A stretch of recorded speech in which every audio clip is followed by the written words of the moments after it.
Class start करते हैं उससे पहले तिलावत सुन लेते हैं, देन हम आज के टॉपिक्स को कवर करेंगे। बिस्मिल्लाहिर्रहमानिर्रहीम क़ुल अऊज़ु बिरब्बिन्नास मलिकिन्नास इलाहिन्नास मिन शर्रिल वस्वासिल खन्नास अल्लज़ी युवस्विसु फ़ी सुदूरिन्नास मिनल जिन्नति वन्नास। ऑलराइट गाइस, आगे चलते हैं। कल मैंने ये चीज़ें करी थी, इमेज लगाना सिखाई थी, आपको वीडियोस लगाना सिखाई थी, बट आज हम इससे थोड़ा सा डिफरेंट टॉपिक की तरफ चलेंगे कि मैं आपको सेक्शंस बनाना सिखाऊंगी। ठीक है, कि वेब पेज में आप सेक्शंस वगैरह कैसे बना सकते हैं। देखें, जो टैग्स आपके लिए यहाँ पे यूज़ होते हैं सेक्शन बनाने के लिए, आपके पास जो टैग यूज़ होंगे, उससे पहले मुझे एक चीज़ आपको बतानी है, inline versus block element. Inline versus block, ये क्या है? ठीक है, ये बहुत इंपॉर्टेंट चीज़ है जानना। आगे जब मैं आपको सेक्शंस बनाना सिखाऊंगी उससे पहले ये जानना ज़रूरी है कि जो भी हम एलिमेंट्स हमारे HTML डॉक्यूमेंट में मौजूद होते हैं, जिनकी वजह से हम अलग अलग चीज़ें इम्प्लीमेंट करते हैं HTML डॉक्यूमेंट में, वो जैसे कि पैराग्राफ। ठीक है, ये है एक पैराग्राफ एलिमेंट। ऑलराइट, और कुछ होते हैं हेडिंग एलिमेंट्स। ठीक है, हेडिंग एलिमेंट्स और सारे एलिमेंट्स होते हैं अलग अलग तरीके के। मैंने लिस्ट बनाई, लिस्ट भी तो अपने आप में एक एलिमेंट थी ना।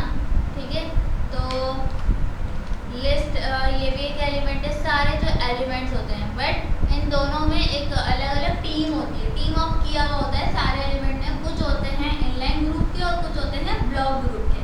इन दोनों का ग्रुप अलग अलग होता है, एलिमेंट सारे होते हैं।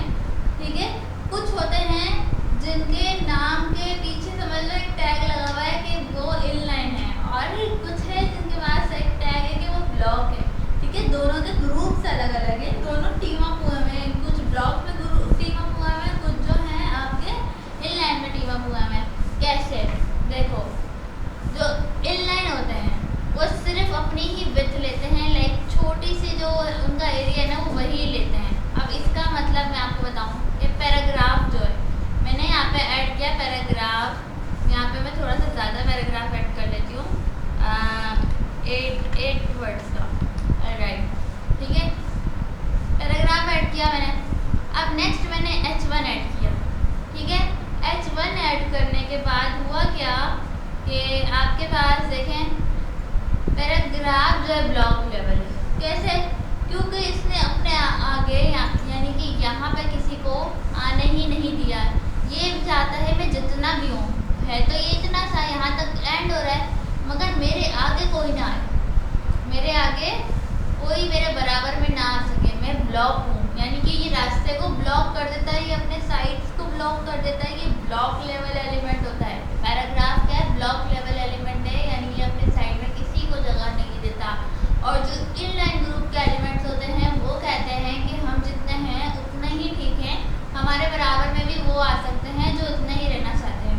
उनके बराबर में ब्लॉक लेवल एलिमेंट नहीं आता। इनलाइन के बराबर में ब्लॉक लेवल एलिमेंट क्यों नहीं आता? ब्लॉक लेवल कहता है यहाँ तो पहले से इनलाइन है, मैं आके यहाँ पे क्या करूँगा, मुझे तो पूरा एरिया चाहिए, तो वो उसके नीचे चलेगा। भले उसके पहले वाला एलिमेंट इनलाइन है, लेकिन ब्लॉक अगर आप ऐड करते हैं इनलाइन के बाद, तो ब्लॉक लेवल एलिमेंट हमेशा अपनी न्यू लाइन ही लेता है।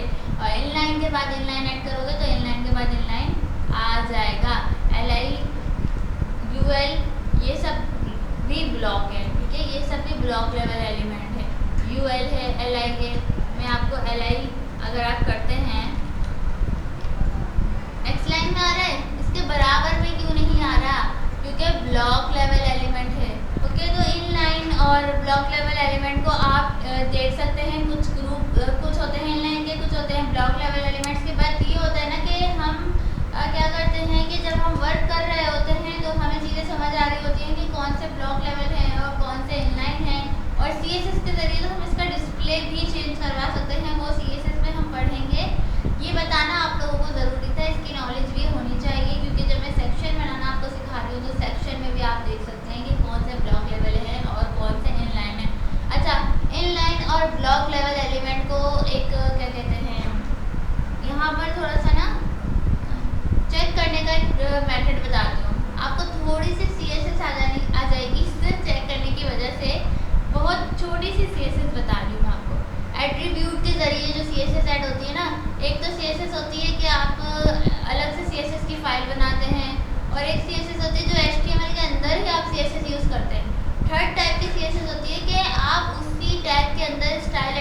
के ज़रिए CSS ऐड करते हैं। ठीक है, तीनों टाइप्स के नाम क्या होते हैं, क्या कहलाते हैं, सब हम CSS पढ़ते हुए पढ़ेंगे, बट अभी मैं आपको थोड़ा सा बता रही हूँ। आप बस ये करके देख लेना, एट्रीब्यूट ले लेना, स्टाइल एट्रीब्यूट। पैराग्राफ में चेक करना है ना, पैराग्राफ ब्लॉक लेवल है या इनलाइन है। स्टाइल एट्रीब्यूट में आओ, एक प्रॉपर्टी होगी बैकग्राउंड कलर, ऐसे लिख देना बैकग्राउंड कलर, पूरा आपको ऑप्शन भी मिल जाएगा। उसके बाद आपने इस तरीके से कॉलन लगाना है। देखो बैकग्राउंड कलर एट्रीब्यूट में कॉलन और सेमी कॉलन, और यहाँ पे बीच में, ठीक है, बैकग्राउंड कलर कॉलन और सेमी कॉलन, बीच में आपने कलर दे देना है, कोई येलो दे दिया। अब आप बैकग्राउंड कलर देखो फुल आ रहा है कि नहीं आ रहा, यहाँ तक आ रहा है, यानी कि ब्लॉक है। अगर इनलाइन होता तो ये यहाँ पे कलर भी खत्म हो जाता।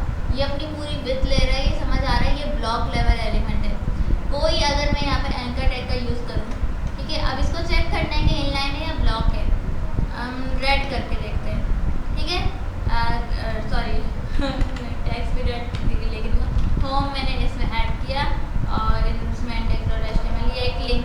ये एक लिंक बना दी है हमने। अब लिंक में मैंने स्टाइल ऐड करना है, तो देखिए ये href एट्रीब्यूट है, जहाँ पे ख़त्म हो रहा है वहाँ से आगे स्पेस ऐड करके आप स्टाइल एट्रीब्यूट यूज़ कर लो। बैकग्राउंड कलर सेम वही चीज़ें यूज़ करो, ठीक है, और मैं इसका कर देती हूँ ग्रीन। ठीक है, मैं इनलाइन CSS आपको बता रही हूँ, ठीक है। ये देखो, ये यहाँ पे बैकग्राउंड कलर ख़त्म हो गया, यानी कि ये इनलाइन एलिमेंट था, ये उतनी ही जगह ले रहा है जितनी इसको चाहिए। अगर मैं नेक्स्ट एंकर टैग का यहाँ पे यूज़ करूँ, जैसे कि यहाँ पर, ठीक है, एक और एंकर टैग का यूज़ कर लूँ और इसको कर दूँ अबाउट, तो ये इसके बराबर में ही आएगा। क्यों? क्योंकि उसने अपनी इतनी ही जगह ली थी। मगर अगर मैं एंकर टैग का यूज़ इस पैराग्राफ के बाद करूँ, तो वो नीचे ही आएगा। क्यों? क्योंकि पैराग्राफ उसको अपने बराबर में आने ही नहीं दे रहा और ये इनलाइन है। ऑलराइट, इनलाइन के बराबर में तो कोई भी एलिमेंट आ जाना चाहिए था, बट क्यों नहीं आएगा? अगर मैं ब्लॉक लेवल एलिमेंट का यहाँ पे यूज़ करूँ तो वो इसके बराबर में क्यों नहीं आएगा? क्योंकि इसके बराबर से क्यों शुरू नहीं हुआ? क्योंकि खुद अपने आप में एक ब्लॉक है, तो ये कह रहा है कि मैं इसके बराबर से तो शुरू नहीं होऊंगा। इसने तो थोड़ी सी ही सही जगह तो ली हुई है ना, मुझे तो पूरी जगह चाहिए। ठीक है, इनलाइन और ब्लॉक लेवल एलिमेंट का समझ आ गया आपको? तो इस तरीके से आप बैकग्राउंड कलर करके चेक कर लेते हो। हेडिंग को चेक करना है, हेडिंग ब्लॉक है या इनलाइन है। आ जाओ हेडिंग में, स्टाइल एट्रीब्यूट का यूज़ करो और बैकग्राउंड कलर यहाँ पे एक्वा कर दो, कुछ भी कर दो। तो देखो, अब मुझे कमेंट्स में, यानी सॉरी कमेंट्स बोलिए, ग्रुप में आके बताओ कि ये हेडिंग क्या कहलाई, हेडिंग ब्लॉक लेवल एलिमेंट कहलाई या फिर इनलाइन। ठीक है, ब्लॉक है या इनलाइन है, जल्दी से बताओ जाता। राइट, अब देखो वेबसाइट में थोड़ी सी CSS ऐड करी, वेबसाइट अट्रैक्टिव लगने लगी। ओके, तो आप इस तरीके से चेकआउट कर सकते हैं। मैंने ट्रिक बताई है आप लोगों को, जो मैंने अप्लाई करी थी अपने, जब मैं सीख रही थी। मैंने सोचा आप लोगों से भी शेयर करूँ। ऑलराइट, इनलाइन और ब्लॉक का मैंने मतलब समझा दिया है। अब बनाते हैं सेक्शन। देखो सेक्शंस क्यों बनाते हैं, तो थोड़ा सा ऐसे सिखाती हूँ सेक्शंस क्यों बनाते हैं कि आप जो है यहाँ पर क्या कर सकते हैं। देखिए, अगर मैं कोई वेबसाइट यहाँ पे निकालूँ, जैसे कि कौन सी वेबसाइट यहाँ पर होनी चाहिए,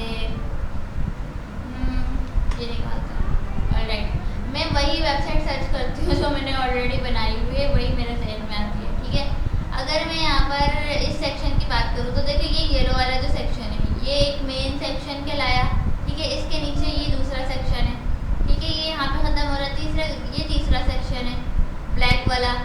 ये चौथा सेक्शन है जिसमें इन्होंने पोर्टफोलियो बताया हुआ है।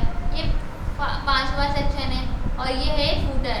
ठीक है, एक होता है हेडर, एक होता है फूटर, बाकी बनते हैं सेक्शंस।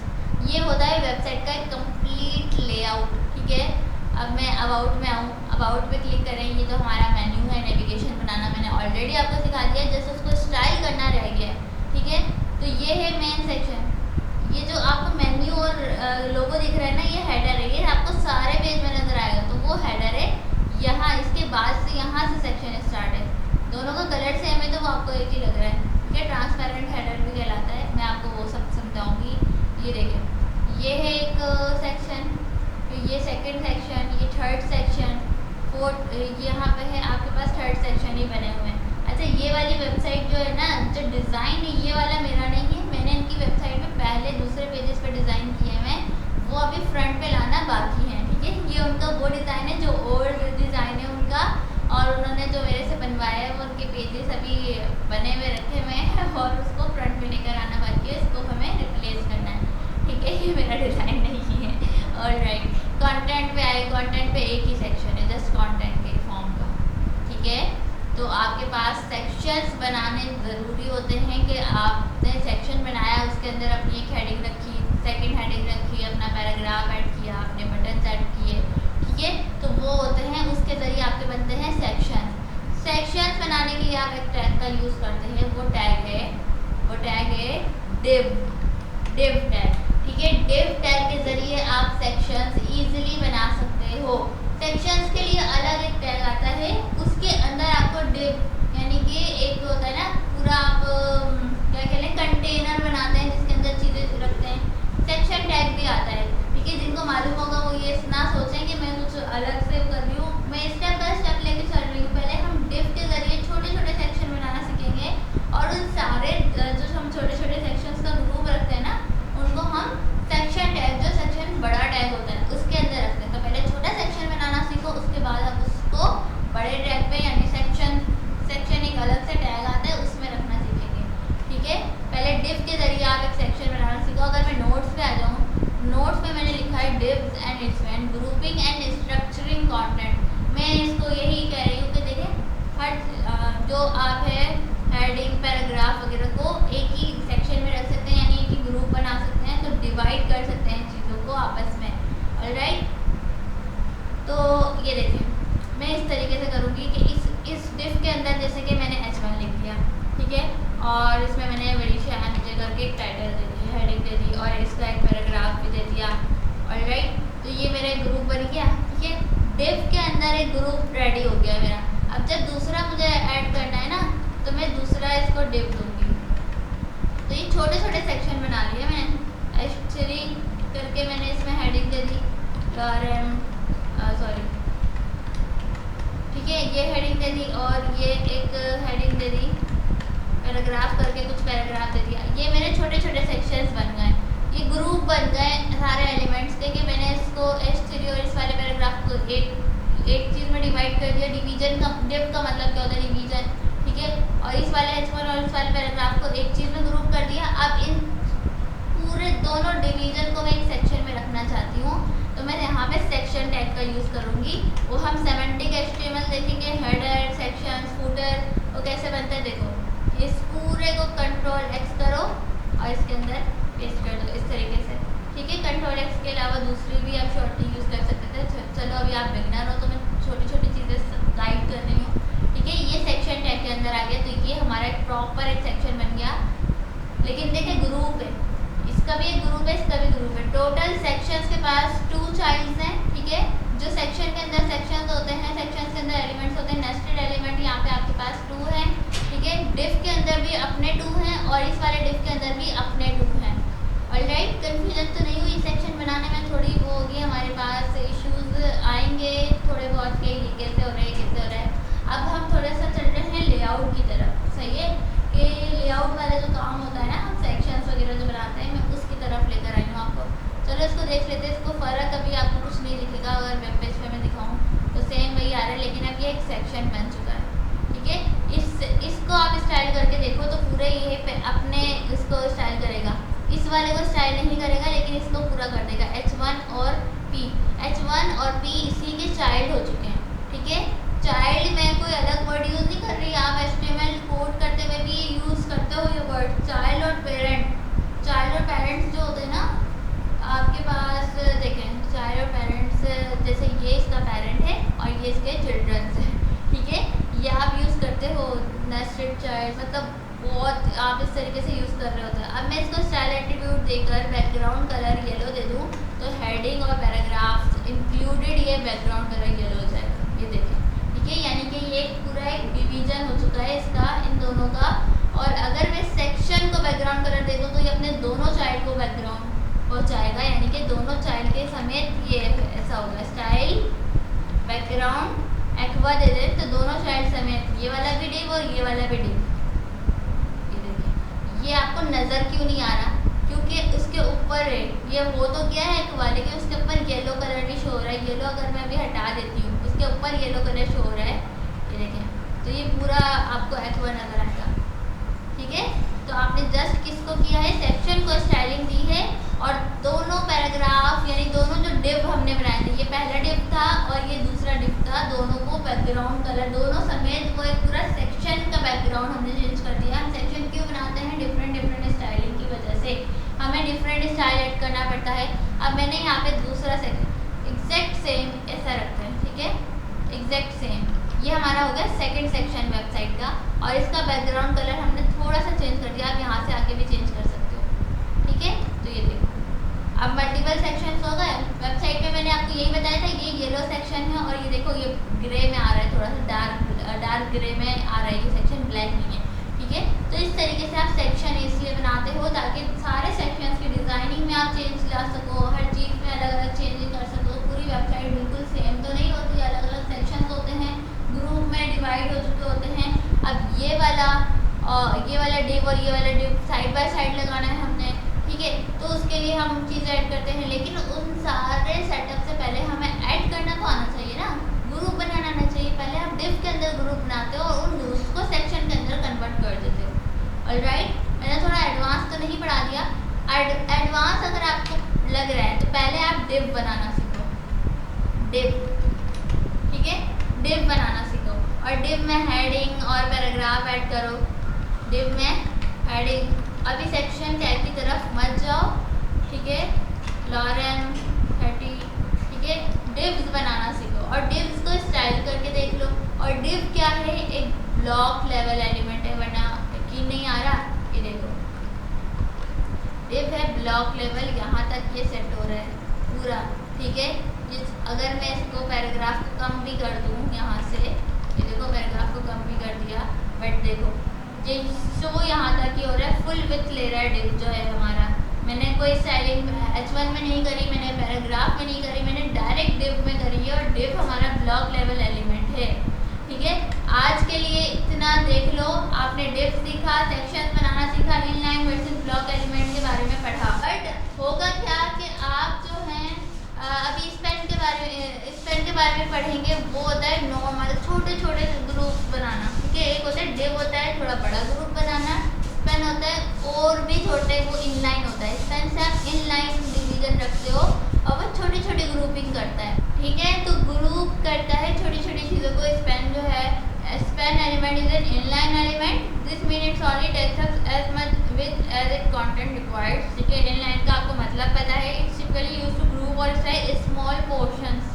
राइट, स्मॉल पोर्शंस आपको ऐड करने हैं अपनी वेबसाइट में। तो डिव देखें, डिव तो आपको कम्प्लीटली एक पूरा सेक्शन दे रहा है ना, यहाँ से लेके यहाँ तक। स्मॉल पोर्शंस आपको चाहिए तो आप वहाँ पे स्पेन का यूज़ कर सकते हो। ठीक है, स्पेन का यूज़ करने के लिए आप यहाँ पर स्पेन टैग का यूज़ करोगे। ठीक है, और स्पेन टैग इनलाइन भी है तो आप इसको इसके बीच में ऐड करके देख लो। स्पेन पैराग्राफ के बीच में आपने ऐड कर दिया और इसमें आपने कुछ पैराग्राफ लिख दिया, जैसे कि मैं यहाँ पर ये लिख देती हूँ। ठीक है, स्पेन के बीच में मैंने लिख दिया है। अब देखो स्पेन जो है छोटा सा वो यहाँ पर आ गया है, वो स्मॉल पोर्शंस बना रहा है आपकी चीज़ों में पैराग्राफ के यहाँ पर। ठीक है, अब मैंने स्पेन में स्टाइल एट्रीब्यूट का यूज़ किया और बैकग्राउंड कलर कर दिया रेड। तो देखो वो स्मॉल पोर्शंस को आप मतलब डायरेक्टली स्पेन ऐड करके आप इतने स्मॉल पोर्शन ऐड कर दिया और उसको स्टाइल भी कर सकते हो। वैसे यूज़ में ये भी बहुत आता है, डिव और स्पेन बहुत ज़्यादा आप लेआउट बनाते हुए यूज़ कर रहे होते हो, तो मैंने इसलिए बताया डिव और स्पेन। और इसका मतलब ये नहीं है कि मैंने आज बता दिया तो इसका यूज़ मैं आपको नहीं बताऊँगी। काम करते करते भी इसका यूज़ करते रहेंगे तो आपको ये चीज़ें और अच्छे से क्लियर होती चली जाएंगी। अभी जो आपका टास्क है, आपने क्या करना है, आपने बनाना है डिव जिसके अंदर रखनी है H1 हेडिंग, फिर रखनी है आपको पैराग्राफ हेडिंग और पैराग्राफ हेडिंग बोलिए, फिर रखना है पैराग्राफ, फिर आपने H2 का यूज़ करना है, फिर ऐड करना है पैराग्राफ, फिर आपने कोई इमेज यूज़ करनी है। बल्कि इमेज ना डॉक पे रख लो, कार्ड की तरह रख लो, इमेज रख लो डॉक पे। ठीक है, एक अच्छी सी इमेज, उसकी हेडिंग, उसका पैराग्राफ, फिर कुछ उसके बारे में सब हेडिंग, फिर पैराग्राफ छोटा सा। ठीक है, ये हो गया एक डिव। ठीक है, अब बीच में आपको स्मॉल क्वेश्चन के तौर पे यूज़ करना है। यहाँ पे उसके चार्जेस लिख दो। यहाँ पे कोई प्रोडक्ट की इमेज लगाओ, उसका नाम लिखो, उस प्रोडक्ट के बारे में लिखो, सब हेडिंग में उसका जो है क्या कहते हैं आप बल्कि सब हेडिंग यूज़ नहीं करो, ठीक है। ये उसके बारे में कुछ लिख दो और यहाँ पर इस पेन में आप उसके प्राइस लिख दो, ठीक है। प्राइस छोटे से क्वेश्चन में चाहिए, प्राइस का हम वो कुछ प्राइस ना कोई हेडिंग है ना कोई पैराग्राफ है, आप उसको इस पेन में छोटा सा क्वेश्चन बनाकर ऐड कर सकते हो, ठीक है। आपने ये काम करना है और इसको कम से कम आपने 3 अलग अलग टाइप की ये रखनी है, ठीक है, इस तरीके से, ठीक है। 3 अलग अलग टाइप के डिव बनाने हैं और तीनों डिव को जो है एक सेक्शन में कन्वर्ट कर देना है, ठीक है। और राइट, एक सेक्शन में आपने इसको कन्वर्ट कर देना है और उस सेक्शन का बैकग्राउंड आपने कुछ रखना है और डिव का बैकग्राउंड कुछ रखना है। जैसे कि स्टाइल में सेक्शन में आकर आपने बैकग्राउंड कर दिया येलो, ठीक है, येलो कर दिया। इसका रिजल्ट देखते हैं, येलो बैकग्राउंड है। और जो डिव है यहाँ पर बैकग्राउंड इसका कर दिया सॉरी स्टाइल एट्रीब्यूट, बैकग्राउंड यहाँ पे कर दिया एक्वा, तो यहाँ पर आ रहा है। और राइट यहाँ पे देखें आ रहा है। ये डिव क्या था, डिव था ब्लॉक लेवल एलिमेंट, देखो किस तरीके से शो हो रहा है। और राइट, और सब में आपने यहाँ पर ये ऐड कर देना है और मल्टीपल कलर्स ऐड करने हैं, किसी में एक्वा, किसी में पैरेट ग्रीन, किसी में पिंक। और राइट, तो इस तरीके से अच्छे अच्छे कलर्स का यूज़ कर लो और ये आपके अच्छा सा एक वो बन जाएगा। इसके बीच में हेडिंग वगैरह भी होगी तो प्यारा लगेगा, ठीक है। तो आप ये करके मुझे जल्दी से दिखाओ तो मुझे समझ आ जाएगा कि आपको एक सेक्शन फाइनली बनाना आ गया है। नहीं आया, कोई कन्फ्यूजन है तो मैं आप बैठी हुई हूँ, आपके मैसेजेस का वेट कर रही हूँ कि आप मुझसे पूछें और मैं आपके क्वेश्चन का आंसर दूँ। और हम इनलाइन और ब्लॉक लेवल एलिमेंट्स को आगे और पढ़ेंगे कि कौन से इनलाइन है, कौन से ब्लॉक हैं। बहुत सारी चीज़ें बतानी है, बहुत सारी चीज़ें सीखनी है। एटलीस्ट आपको इतना वर्क आ चुका होगा, ठीक है। अब सेक्शन बनाना आ गया तो समझ लो बहुत करीब हो एक वेब पेज बनाने के लिए, ठीक है। मिलते हैं नेक्स्ट क्लास में। अल्लाह हाफिज़।